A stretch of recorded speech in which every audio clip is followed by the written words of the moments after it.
What's up folks, Surya di sini dan ini adalah iPhone X.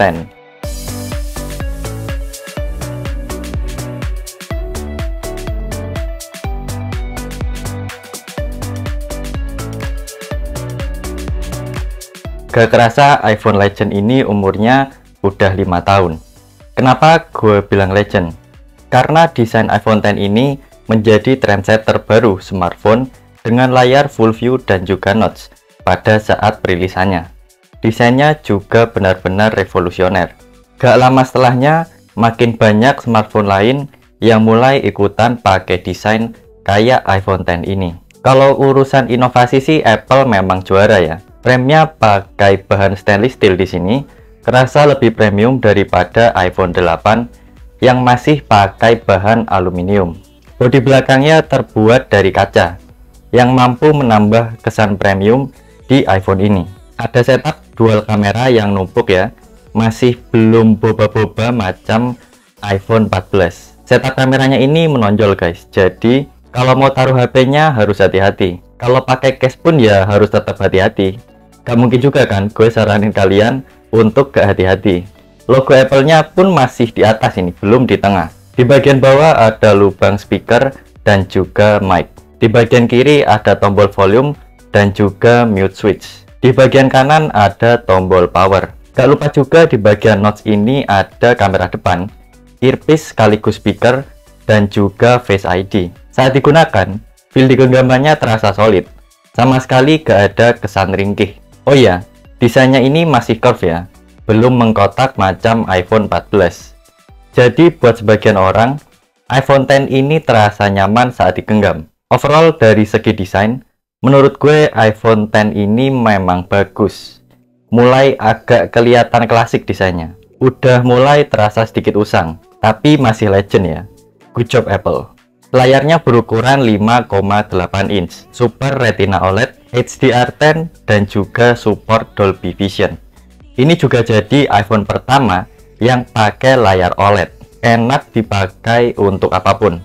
Kalau sebelumnya kalian masih pakai layar Retina biasa atau IPS, pakai iPhone ini tuh rasanya kayak ada upgrade yang kerasa banget. Ini juga karena dibantu sama HDR10 dan juga Dolby Vision. Jadi, tampilan warna yang dihasilkan di iPhone ini tuh lebih keluar warnanya, lebih pop up dan juga lebih konjreng gitu.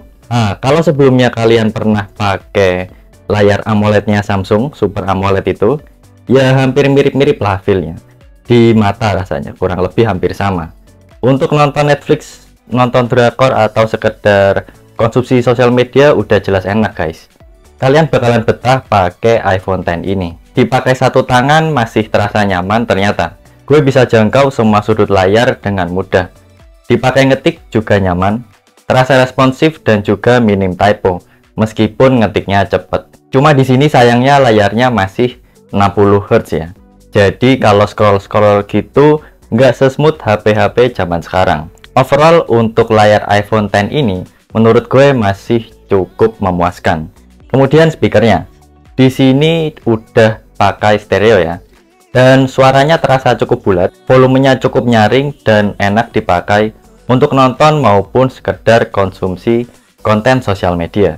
Kemudian dapur pacunya ditenagai oleh Apple A11 Bionic Chip, sama seperti iPhone 8, tapi di sini iPhone X ini RAM-nya lebih besar, yaitu 3 GB.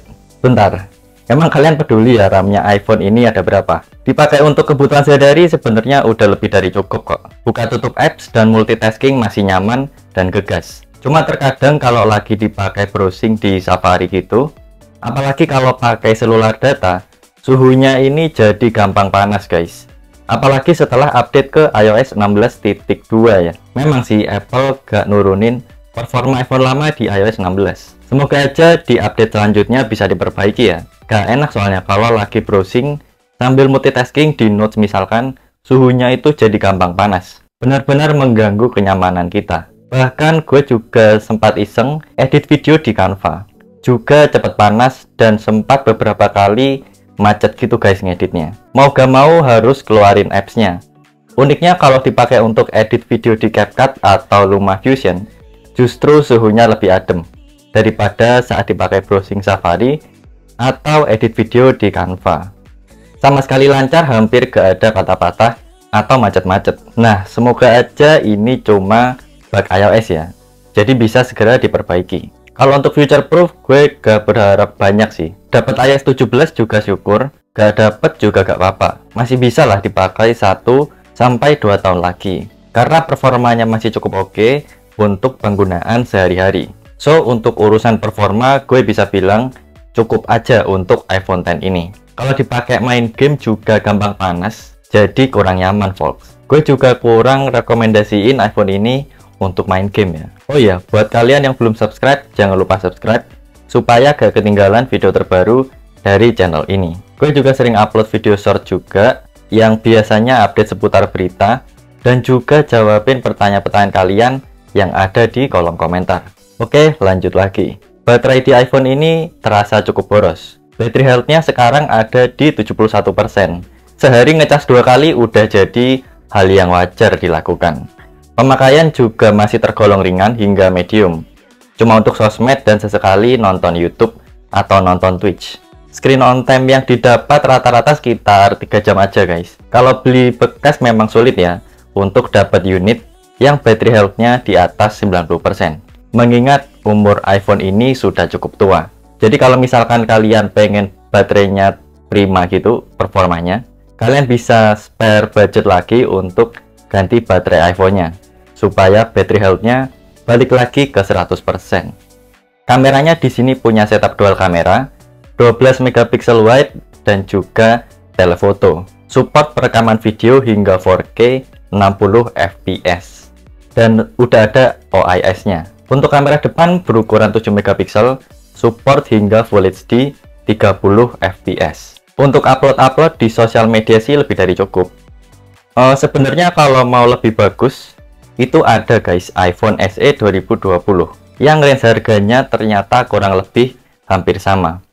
Jadi kedua smartphone ini memang cukup tricky untuk dipilih ya, mana yang paling worth it atau paling cocok untuk kita pakai. Nah, berikut hasil foto dan videonya.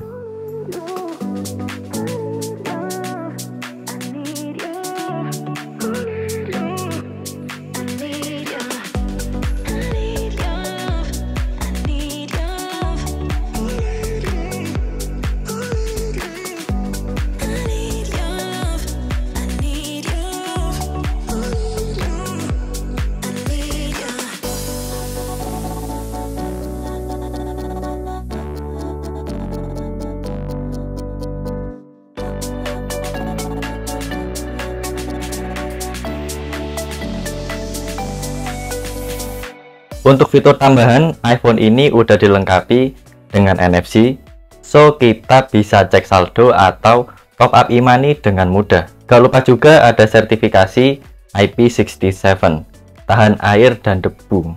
Tapi gak perlu dicoba ya kalau ini. Risikonya tinggi karena udah tua ini iPhone-nya. So kesimpulannya, iPhone X ini surprisingly masih usable di 2023, meskipun ada beberapa kendala. Untuk memenuhi kebutuhan dasar komunikasi dan sosial media, iPhone X ini udah lebih dari cukup. Untuk masa pakainya kita bisa expect ya sampai 2 tahun lagi lah folks. Gimana menurut kalian? Apakah iPhone X ini masih worth it di 2023 ini? Atau kalian punya rekomendasi yang lebih worth it? Misalkan iPhone SE 2020 atau mungkin iPhone XR? Boleh komen di bawah ya. Sekian dulu untuk review iPhone X di 2023. See you on the next video.